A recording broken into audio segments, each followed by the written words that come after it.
السلام علیکم ورحمۃ اللہ وبرکاتہ۔ آپ کا استقبال ہے غوث شیخ ٹی وی یوٹیوب چینل میں۔ جو لوگ ابھی تک ہمارے چینل کو سبسکرائب نہیں کیے ہیں تو اسلامی معلومات، اصلاحی بیانات اور دینی مسائل کے جاننے کے لیے سب سے پہلے ہمارے اس چینل کو سبسکرائب کریں اور ثواب کی نیت سے دوسروں کو شیئر کرے، اور ہماری ہمت افزائی کے لیے لائک اور کامنٹ ضرور کرے۔ جزاکم اللہ احسن الجزاء۔ الحمد للہ وحدہ والصلاة والسلام علی من لا نبی بعدہ، اما بعد فاعوذ باللہ من الشیطان الرجیم، بسم اللہ الرحمن الرحیم۔ فانکحوا ما طاب لکم من النساء مثنی وثلاث ورباع، قال النبی صلی اللہ علیہ وسلم النکاح من سنتی، وقال رسول اللہ صلی اللہ علیہ وسلم فمن رغب عن سنتی فلیس منی، صدق اللہ مولانا العظیم وصدق رسولہ النبی الکریم، ونحن على ذلك من الشاہدین ومن الشاکرین۔ معزز علماء کرام، عمائدین شہر، میرے دینی بھائیوں اور بزرگوں، یہ نکاح کی مجلس ہے، بہت ہی قابل مبارکباد ہیں یہ دولہے اور دلہن والے، کیونکہ انہوں نے اپنے نور نظروں اور لخت جگروں کا عقد مسعود عام رسم و رواج سے ہٹ کر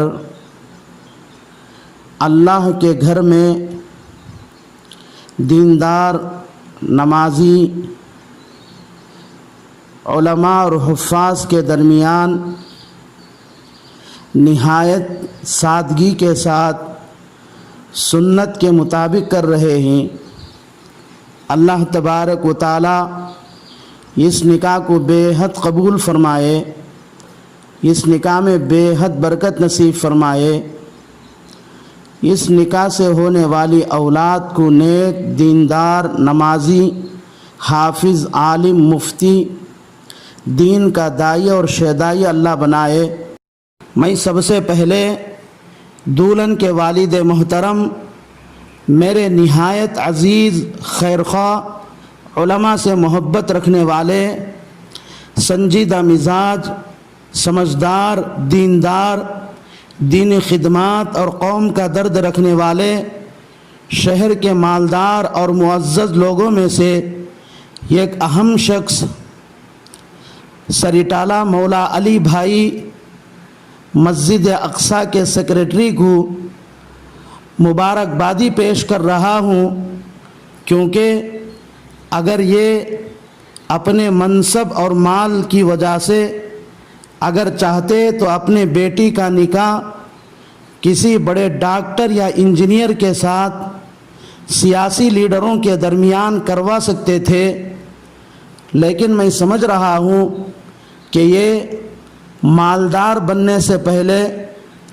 سیاسی لیڈر اور قائد بننے سے پہلے ایک سچے اور پکے مسلمان اور دیندار تھے، اس لیے اپنے بیٹی کے لیے حیات شریک، دیندار، بلکہ حافظ قرآن، عالم دین، مفتی مولانا محمد رفیع کا انتخاب کیا ہے، اور صرف علم، قرآن اور حدیث اور دینداری کو دیکھ کر انہوں نے اپنے لخت جگر اپنی بیٹی کا نکاح ایک عالم دین سے کرا رہے ہیں۔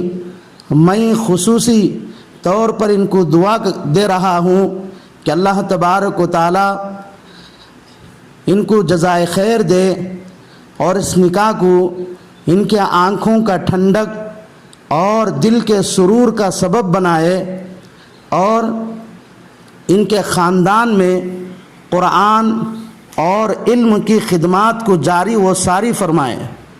معزز سامعین، شریعت میں نکاح کے مختلف درجات ہیں۔ نکاح کبھی واجب ہوتا ہے، نکاح بعض حالات میں سنت ہے، نکاح بعض حالات میں مکروہ ہے، نکاح بعض حالات میں حرام ہے۔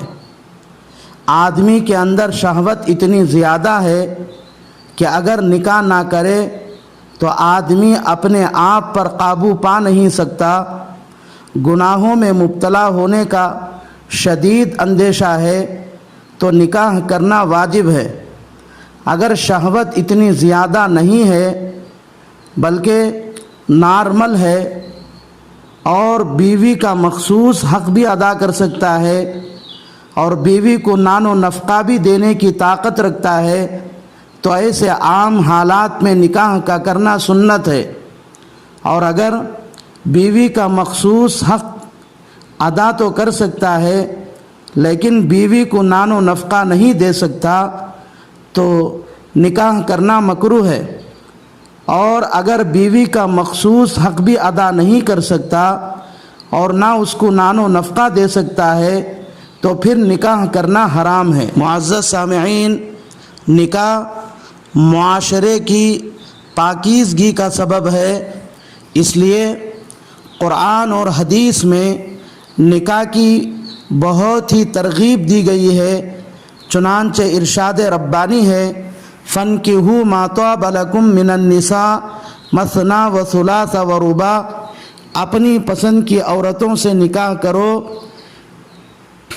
رسول اللہ صلی اللہ علیہ وسلم نے ارشاد فرمایا، یا معشر الشباب فمن استطاع منکم الباء فلیتزوج، اے نوجوانوں کی جماعت، جو تم میں سے نکاح کی استطاعت رکھتا ہے اس کو چاہیے کہ وہ نکاح کرے۔ اللہ کی عادت ہے کہ جو چیز لوگوں کو جتنی عام ضرورت کی ہوتی ہے اس کو آسان کر دیتے ہیں، جیسے ہوا، پانی، یہ سب انسانوں کی عام ضرورت کی چیزیں ہیں، اللہ نے ان کو اتنا آسان کر دیا کہ وہ چیزیں مفت ملنے لگتی ہیں۔ اسی طرح نکاح بھی عام انسانوں کی عام ضرورت ہے، اس لیے اللہ تبارک و تعالیٰ نے نکاح کو بھی نہایت آسان کر دیا ہے۔